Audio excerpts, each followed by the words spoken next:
Welcome to the Unaffiliated Creatives Podcast, a show where independent artists can learn from other independent artists. My name is kaeveryday, and each week I will be speaking with some of the most creative minds in the indie music space, trying to figure out what they have learned while navigating through the music industry without the support of major record labels. This podcast is brought to you by the good people over at King Neppy Studios and powered by Red Weasel Media. Thanks for tuning in to the Unaffiliated Creators Podcast. I'm your host, kaeveryday. This is the Indie Artist Safe Place, so take off your shoes, get comfortable, and stay a while. Do us a favor and please rate the show. And if you have any feedback for us, please email us at unaffiliatedcreatives@gmail.com. The snippet you heard playing was a song titled GTA by indie artist Marcus E. Coates. Now that everybody has taken off their shoes and gotten comfortable, Marcus, what you been up to? Hey, Kay, thanks for having us. Yeah, I've been really busy, just working, preparing for the podcast and just checking out what you've been doing. You've been doing a lot of great things. I've been following your podcast for a while now. And I guess personally, I've been doing a lot of work with my artwork lately. I've been getting into that because I've sort of got some music and that in the pipeline. And this whole thing's like a conglomerate process of like writing, doing some artwork, and just getting it all together. So yeah, I've been really busy, but I really love the podcast and just Instagram in general for being that platform for me to get out there in probably the last 12 months. All right. Well, I appreciate you taking the time to come on. Let me start off by asking you this. So tell us something about yourself that most people don't know already. Yeah, I had this one sort of prepared. It's more about my music here. So most people probably don't know that my favorite album of all time is Louis Armstrong recorded live at the Newport Jazz Festival, July the 4th, 1957.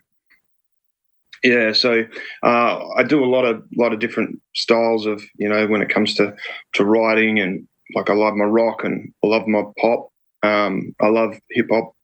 I love all sorts, but jazz was really what got me going when I was younger. And so that record is like probably the only record. It's like if I ever had a record that I can only have one to listen to for eternity, that record, because the flavors in it are just so infectious, and it showcases just the talent of people.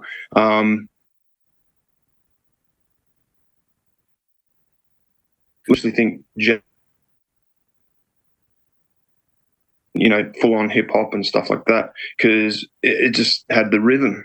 And so what got me sort of into music was the rhythm. Listening to like that record did a lot. Well, it was sort of had it on CD, but it was just it was like I thought I could play music. So yeah, that was cool. And then when I got the chance to actually get on a drum kit and tap out those rhythms, that was another level. And then when I actually got the chance to learn how to play jazz properly, I was just like, man, these guys are they're onto something. So similar to like with freestyling, as one of the previous people that came on, that was doing the podcast, they said that's a whole nother level. It's like, so is jazz. And for me, most people probably don't know. They probably think I'd like rock or like a hip hop record or something. But yeah, the Newport Jazz Festival, 1957. So anyone check it out. I highly recommend it. All right. Let me ask you this question. So I'm assuming that you've lived in Australia your entire life, right? Correct. All right. With that being said, have you ever seen a kangaroo in person? Yeah. Yeah, I have. I love that question. That's cute. That's cool, man. Yeah, I used to go to, when I was like really young, sometimes we go on family vacations to a place called the Grampians, which is like in Victoria, the sort of over the other side of SA, where I am. And, they have wildlife parks and stuff where you can sort of feed them and that. But, if you go out driving in the right areas, you can see them in the country. But yeah, kangaroos, yeah, they can be really friendly in that. But in the wild too, if you go out and you rustle up one the wrong way, you never know, you might get a kick. Yeah. I've always said that's one of my bucket list items. I actually want to see one in person before I leave this earth. So, I hope I get a chance to do that one day. Yeah, 100%. Yeah. No, they're really cool, man. Yeah. All right. So let me ask you this question. So even though you've lived in South Australia, have you ever traveled outside of Australia? Yes, I have. Well, back in, I think it was around about 2006. Looking back now, yeah, I had the chance to go away on a bit of a family vacation. It's like my mum and I, we went overseas to visit my sister because my sister, she lives in Paris in France. So we went over there and spent about 3 weeks doing a bit of a tour, if you like, of France and also England. So that was like a real eye opener for me. Like it really broadened my horizons and a lot of good experiences. I'll just run through them very quickly. But when I was in Paris, I had, like your bucket list, beg your pardon, and I wanted to see the Eiffel Tower because, Eiffel Tower was one thing. So I got, to see that. Had to wait in line, get up the top. Well, it was pretty high, but it's the experience of doing it. Also to the underground or the metro, I think it was the subway that they got there, was quite interesting. Jim Morrison's grave, Jim Morrison from the Doors, believe it or not, yeah, that was sort of something I thought I got to see it, and it probably sounds a bit morbid, but it was just one of those things that the Doors were a big influence, especially on me when I was younger, with the poetry of Jim Morrison. And so I went and I saw his sort of headstone, and it was fairly. You may have seen pictures of it online. It's fairly sort of what's the word for it? Just plain, I guess. And I thought, wow, for someone that had sort of big impact on music, it was quite a humble sort of site there. And as we were there, there's a few people sort of that are in the know or want to look at it coming around, and looking down the end of the cemetery, there was this sort of procession while we were there, and like formal, like government. I was like, oh, what's that? And turned to my mum and she goes, oh, that's Jacques Chirac, who was the president at the time. And that blew me out. I was like, wow, yeah, right. So just like that. So I didn't go up and meet him or anything like that. But it was just one of those things that happen on your journeys, So yeah, when you do travel, obviously it does broaden your horizons quite a lot. And I've travelled around Australia a little bit here and there, been lucky enough to do that. So yeah, definitely had that chance. All right.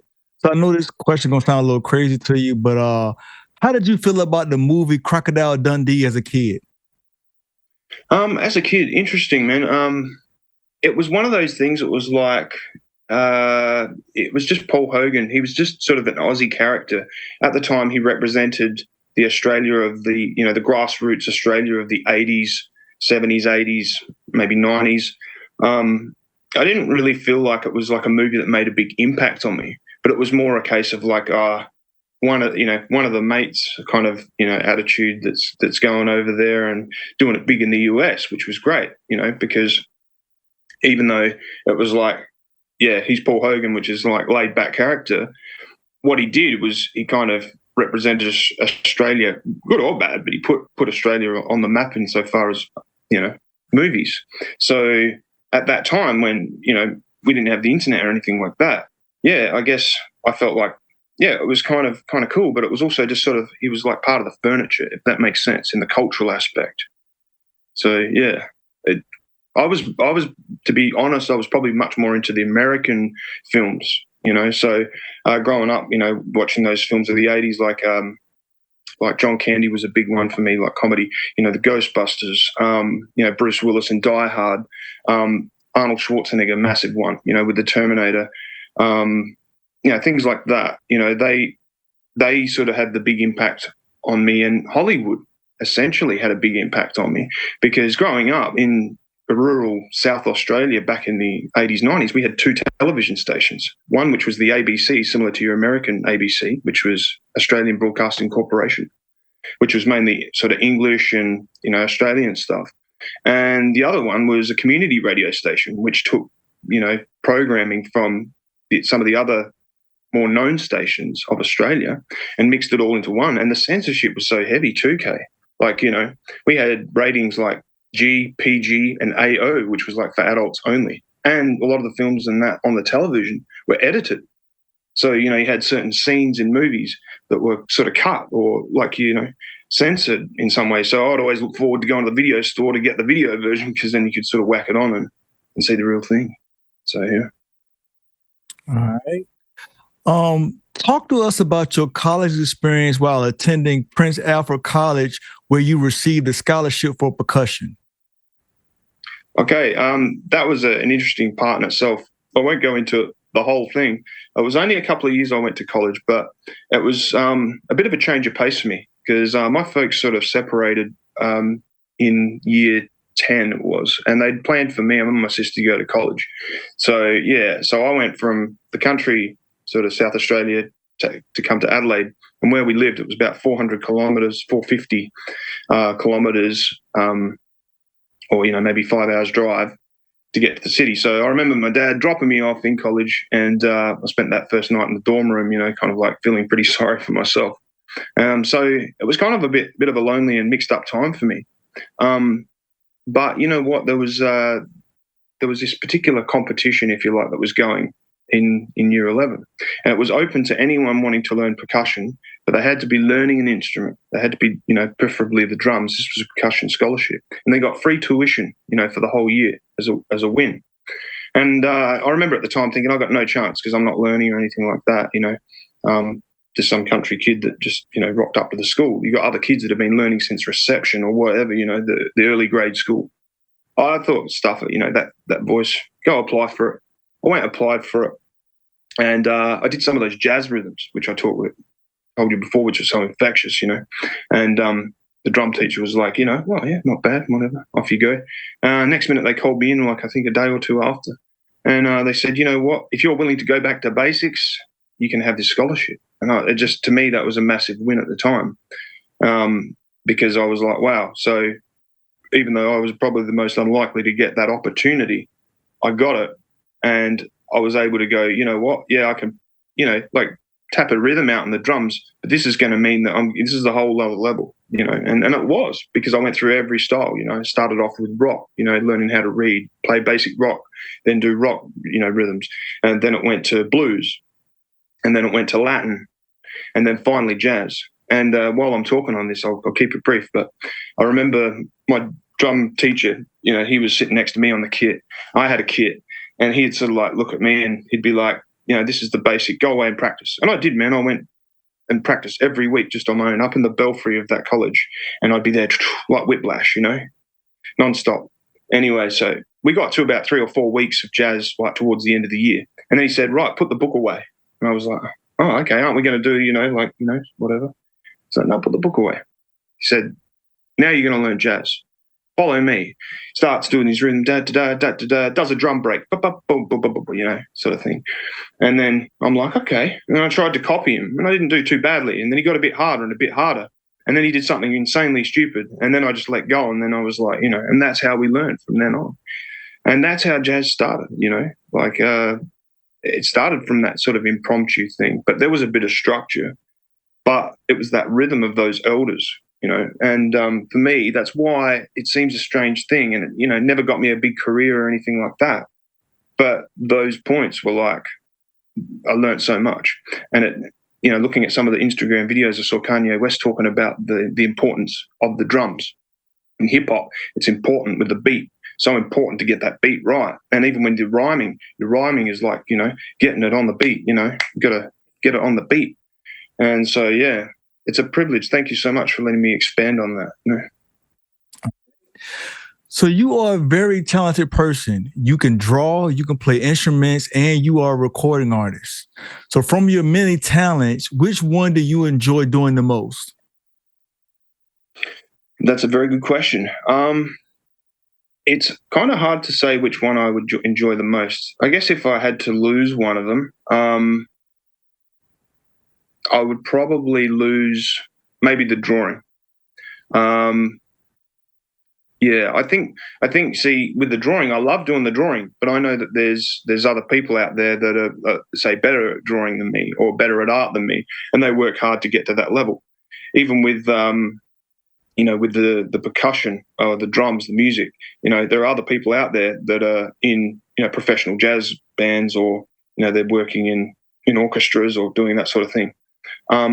But for me, I think that with the music gives a voice of, my heart. So if I lost the ability to write or lost the ability to record, it sort of would be a sore thing, So probably my favorite would probably be the recording and all that sort of thing. Although right now, because I'm sort of limited with what I want to do, in the sense that, I'm juggling all these things, it's easy to pick up a pen and paper and spend a couple of hours investing in a picture, but that's kind of like about me. That's very much just about me. Whereas with the recording, it opens me up, see? So I get to share that process. There's, a producer there that I can share it with. There's other people I can feed off, even doing this right now. This is a process of the voice, of the music. We are making spoken word music. So maybe that kind of answers it. It's a hard question to answer, but yeah, it's like that. Yeah, you answered the question. Let me ask you this. So how would you classify your music? That is also a very, very good question. And I've toyed with the idea over the years of how I would. I probably refer to myself as a poet. I'm not a rapper. I write poetry. My music, it can change so much, So I think that if I was to put it, I'd probably loosely call it alternative. But at the same time, I think even alternative has a particular flavor about it, like maybe like grunge and rock and that sort of thing is alternative. So maybe I would classify my music as here's a genre, post new age. How's that? Because you got new age, and then even like with hip hop now, it's changing so much. And you got a lot of people even doing like sort of poppy kind of songs, and they're sort of doing a little rap in there, or the EDM that you were talking about earlier in one of your podcasts, the EDM stuff, that's sort of evolving again, where we're getting people doing spoken word stuff and then making dance rhythms out of that. So yeah, probably maybe there's a label that we could do. All right, so you've been a member of a rock band at some point in your life. So with that being said, try to give me your top 5 rock bands, dead or alive, and you can put them in any order. Wow, this was wasn't expecting this one, but yeah, top 5 rock bands. Any order, yeah. Okay, so first of all, I would probably think. Okay, so yeah, it's kind of. Oh man. Okay, so maybe I'll just start with I listened to a lot of Nirvana growing up. I really like the flavor of Nirvana and the impact that sort of music had. And then I also started getting into a lot of heavier sort of music, like, your new metal stuff. So I really did like Korn, so that I'd probably throw them in the mix. But I also grew up listening to a lot of old school stuff. So I'd probably have to throw in maybe Led Zeppelin. As a sort of that hard rock band. Oh man, another one. What about maybe Dire Straits? Definitely. They had a big, when that MTV came out in the 80s and they did Money for Nothing. That to me was like a game changer. Growing up as a kid listening to that, I was like, wow, Yeah, probably. Maybe lastly, I'd probably have to throw Metallica into the mix. But another band that made a big influence on me was actually Slipknot, and you probably could detect that with one of my songs, Clockwork, where I did a lot of sort of screaming vocal in it, because they were sort of like a really strange outfit that just sort of blew everyone out when they came out, because they were like this sort of theatrical kind of band. And just lastly, System of a Down. I really like. Serge Tankian, I'm not sure how you pronounce his name, but I loved the way he combined the political flavors with the spiritual flavors. That's kind of rare, because a lot of people either come from one direction or the other, but he seemed to manage to make that into a great mix. And he had his own style, which was kind of really, really unique. So yeah, I could probably keep talking about rock, but I guess, yeah, I self-taught myself guitar too, because I was in a band with a mate from college, and we sort of, he kind of encouraged me to learn guitar, and so I learned the basic chords, and I can sort of play around the campfire, and that was a good thing. But I never ever wanted to invest the effort to become really technical or anything like that. But I will say this much, Kay, that I feel like with rock music, it was very much about like an image. But with the jazz, it was kind of like, no, I want to get really good, like, and I want the soul to come out and I want to be technically good, but I want to do it from the heart and all this sort of thing. Whereas with the rock, there was that cultural image as well. So maybe you could say there was a lot of ego involved in that as well. And that's probably why it hit me so hard when the band disbanded. So, we were called Sweet Mustard Pickle just for the hell of it. But yeah, we disbanded. And at the end of that, in 2002, the guitarist and I, we recorded some music together, and we never released the album or anything. But I lost my identity at that point, man, because I sort of visioned it to maybe it would have taken off, or I would have been like a Kurt Cobain or a Chris Cornell or something like that, It never happened. And I think that's where I had all my eggs in that basket, and I lost the passion. So I guess my most important point, and I'm probably talking a bit, that's part of my communication issue, but it's remembering the passion, which we might get to later. Hey, I like you bringing up the fact that you feel like that ship is sailed, but I would just tell you that it's never too late.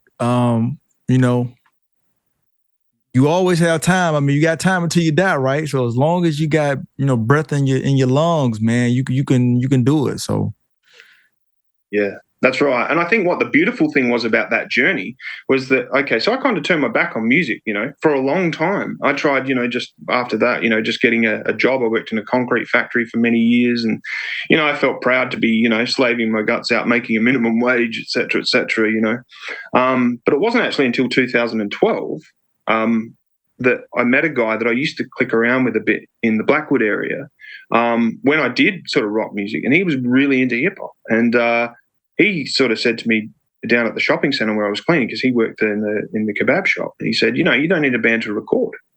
And I was like, oh, yeah, I'm sort of thinking, all right, okay, and that sort of got my nose up again, like, ooh, I could smell the flavours come back in, as I described. The flavours of the passion started coming back. Oh, okay. And that was sort of the spark, because we all want to do something to be acknowledged. But this was more than that. This was also about getting back the passion, because I knew there was stuff still, as you put it, in the tank. So while it's never too late to be sort of recognised, if it's in you, it's in you, And I think it's always been in me. And that's where I'm glad to be at the point now, where it is more about the passion and the rest sort of blessings. I don't have the expectation, which takes that sort of pressure off. Yeah. I like that. Talk to us about your project titled The Reckless Spirit. Lovely. Thank you very much for bringing that up. The Reckless Spirit was basically a collection of the best works that I'd done over the last 10 years. So back in 2012, as I said, I got into doing a bit of recording and I did sort of like some demos and that sort of thing. But as time went on, I shifted in different circles, worked with some different people. And then what I was mad about was getting something out there. So I made this compilation of stuff which was varying degrees of quality. Some of it was really good studio quality, and other stuff I'd actually made chopped up tracks recorded from a handy cam, taken the video file, converted it to audio, tinkered around with a bit, and then, made the track. So that collection was called the Complimentary Compilation, which I did for a radio station local here in Adelaide called 3D Radio. So I called it the 3D Complimentary Compilation, and I gave a copy of that to the station or whatever for their archives, hopefully to get some airplay, etc. But also put it up on YouTube. And I was doing some stuff on YouTube back then. And so, yeah, cut a long story short, there was a couple of tracks that were on there that I decided that I wanted to release and re-record again. So we fast forward to sort of 2020, and some of the stuff I'd had previous files, and other stuff I just did completely from scratch. And so I went back in the studio, and The Reckless Spirit was a track. I love to get into this very quickly. So The Reckless Spirit, the title track, I originally, back years ago, I got a loop. That's where I know about loops, And this loop was, you remember that song off Ghostbusters 2 at the end called Spirit by Dougie Fresh? Mm-hmm. Yeah. So I took a loop of that and I chopped it up and changed it, made a beat out of it. took it to the studio, and I was like, yeah, I'm going to record the Reckless Spirit over that, etc. And yeah, that was cool. But then something inside me said, well, I did use a sample. I better check this out just before I release it. I don't want anyone coming after me, etc. So I contacted Universal Music, and through the emails and the chains, right down to get a representative in Australia, and they kept saying, you know what, you're going to want something for this. And don't quote me or anything, but I think it was like along the lines of about they wanted $9,500 up front, plus I think 75 to 85% of any ongoing royalties once the track was released. And I haven't got a beef with anyone making money or whatever, but it just blew me out because I was like, wow. So I haven't, I'm not a established artist yet, and you want that kind of money. And so I thought, all right, well, imagine someone big, imagine how much they want. This is the music business. Anyway, so I got in touch with another guy, and I said, well, how about I just record the track and play it live in an open mic night or a gig, go off the fly, And I remember speaking to someone when I was at work and made this phone call, and he said, you know what, at the end of the day, we probably won't really care. But if one of our reps happens to be at your open mic night and we hear it or someone Shazams it, etc., then, we'll look into it. And that, to me, it sort of scared me a bit. I was kind of like, wow, okay. I didn't have $9,500 to cough up. So there was a producer guy that I sort of got to know when I was catching the train to my old workplace at the railway station in Adelaide. Lovely guy. We got talking about things. He was a dance choreographer. And he just said, hey, look, man, if you want to collaborate, I'll have a listen. So I went around to his home studio and did some stuff. And in the end, he actually took what I'd recorded in the studio, the vocals of the Reckless Spirit, and then he made the track around that. So the track you hear on the EP was that collaboration. And so, yeah, it was original there, and I didn't have to worry about sample clearance or anything like that, which leads me to my next point of why I love doing my music my way, because I know that it's mine. So when I lay down a beat, I'm recording all those instruments. I'm not having to sample from someone else. I love sampling, don't get me wrong, and I love, old school hip hop, boom bap, I love it. But I don't have the stress. And I also like it too because it's like I'm part of that entire process. So the Reckless Spirit was on that. Southern Yokel was another track, which was a great track, which I wrote about my time growing up, in rural South Australia and all that sort of thing. Very heavily guitar influenced. There was a bit of a story attached to that. I wanted an artist called John Butler. I don't know if you've heard of him, but he's an Australian artist. I wanted him to do the slide guitar. I thought, maybe I can throw the hook out, because that was me. I had no worry about how big or how far someone was. I would contact just to know that I'd eliminated that, to know that, hey, I'm trying to get somewhere, and I'm trying to get the quality, and I'm also trying to get that recognition. So if I can get someone like that, then I know I've got it in the bag. And he was too busy. So then another artist who was in Adelaide, who's a well-travelled musician, I got in touch through his management through Facebook, and he was up for the challenge. So it was like, wow, thanks God, provided. And he was a great doing slide guitar on that, and helped me out on another track. So that was a whole other experience in itself. So yeah, when I talk about, famous people or people that I've contacted, it's like that was also another way of trying to get myself out and get known among people who are successful. So yeah, the other track, GTA, was one that's very interesting as well. That was also a bit of a mashup of some stuff I did with another producer, but I also then went ahead and produced what we'd produced, and I re-recorded the vocals over that. And that track was inspired by all the battle rap videos that I used to watch, in particular the Got Beef and Grind Time Australia, which are Australian rap battle leagues. And there's a distinctly different flavour about Australian hip-hop, and in particular Australian battling. And I remember seeing a really funny one with a guy called 360 and another guy, Cursor, who are quite well known. And that had a big impact on me. And I got a lot of respect for people that get into that sort of thing. But I wanted to write a track to pay homage to it, but also to kind of, put it on the level that, battle rap's like great and that sort of thing. But it's also another aspect of process of hip hop. And when I talk about the process, I feel like the process of hip hop is an evolving, like the Renaissance. It's like a spiritual journey. It's not an image. It's not just about, a color, a race, or a creed. it's something that we're all sort of connected in with, and we've got these sort of masters that have come in here and there, and we have the power to be able to do that through growth and self-development.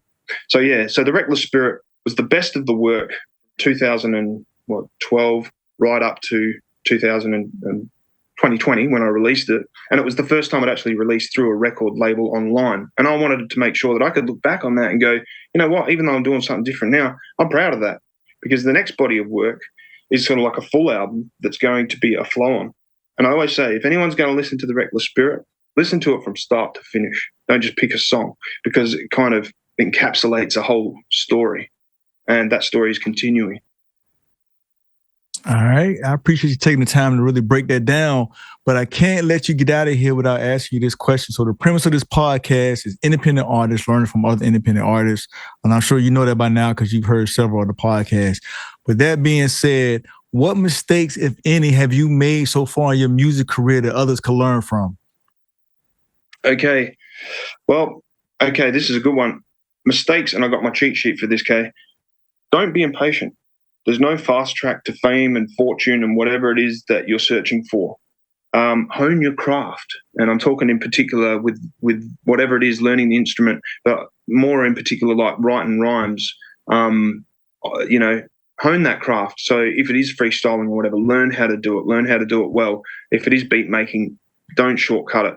If it takes you 2 years to make a solid beat, it's better than making a half-baked beat just to get it out there. And I've learned that from experience.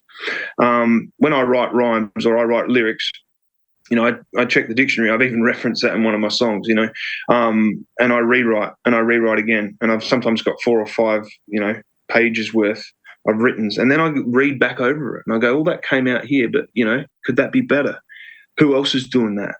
I want to be really on point with this, because if anyone's going to challenge me on it, I want to know that, no, I'm solid in what I do. Do your best work. And the other thing is with rapping, and I'll say a lot of youngsters maybe that are coming up, and hip hop people and just people in general, singers, do your unique voice. Sometimes I think to myself, people might not like my accent, and that was a great thing that a friend of mine that helped me get into hip hop, he said, you got to really try and speak your unique voice. And that way it's authentic to you. So, I can't sing that well, but when I've sung, that is me singing. So people might go, I don't really like his voice. Kind of like Bob Dylan. Some people love him. Some people aren't, too keen on him because maybe they don't like the way his style is, but that is his style. So do your unique style. Most importantly, I would say to, thank God for your gifts. I'm a big believer in that. He's come in and out of my life, and, the gifts are what's important, because when all else fades at the end of the day, that's what you have inside, that drive and that passion. Gratitude for the journey. Don't get hung up on chasing that destination, because, I thought to myself, if I don't get where I wanted to be, for instance, I've at least got where I've got in this life, and this life has been a blessing. Now, once I pass on, there could be more opportunities, but I take that with me. Something was happening before I was here, something will happen after I'm here. So that makes me think that, well, you know what, if there was something beforehand and now I'm here and there will be something after, maybe there'll be something again. So I just keep taking it forward, keep rolling it over. Cultivate your own happiness. This is another important part, and not just for, creatives, but for anybody. I was a big sort of people pleaser, and I was always looking for other people to fill a void in me. If I contact someone, they didn't get back, I'd be like, oh man, or I'd try to get something done and be like, oh, I couldn't get that done because of this or this. It's like, no, but what about being happy? What about just cultivating the gratitude first? I know it sounds like cliche, but one of the things I did was, kick some bad habits. So you've got bad habits like drinking, drugging, whatever, gambling. Try to kick those habits, and then you can get, once you got past the habits, to the character, and then you can build your character. And no one taught me that. I owe my wife a great debt of gratitude, because, she's like, you got to fill your cup up. You got to empty your cup. You got to fill it. You got to make that conscious choice of the person you want to be. And that leads me, just quickly, Kay, to a question that you may not have asked me. You know that one? What's the question that I didn't ask you? Now, the question would be, is it more important to be a successful artist or a good person, say a decent person? And that's the thing, because for so many years I was chased on, man, got to get here, got to get there. It's the road, got to get to the top. And I always backed myself, and I thought I was really, I'm a good person. But then it wasn't until I had a few more experiences I started realizing, and also too, my lovely wife, she reflected a few things back to me, and I had to I had to chew on some hard truths. And then I realized, wow, I'm not as good as what I should be or could be. And so then I started realizing that, it's important to cultivate your character, and then the rest will follow. So seek that kingdom of character that you build within first, and then the good things will start to happen. And that is so true. So it's more important to me these days to be a good person and to have some integrity than it is to be successful with my music, because I feel like the gifts are always there. But it's me that would sabotage it. It's me. I'm the one, man, that could stuff it up. No one else, because everyone else is just getting on doing their own thing. They don't really care that much.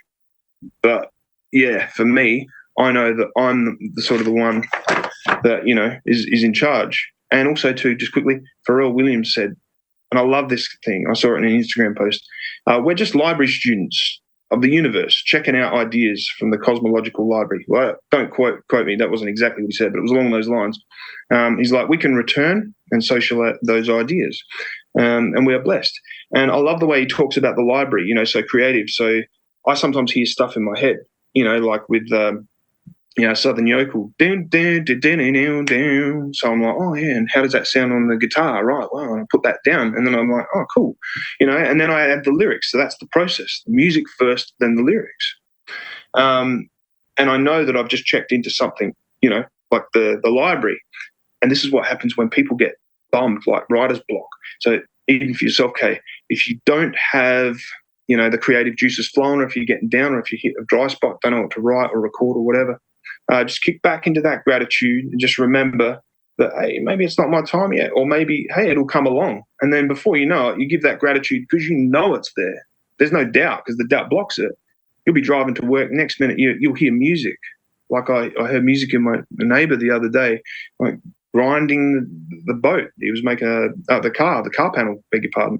I could hear the sonic of it. It was like, like this. And it sounds crazy. And then I was like, that song, Spirit in the Sky.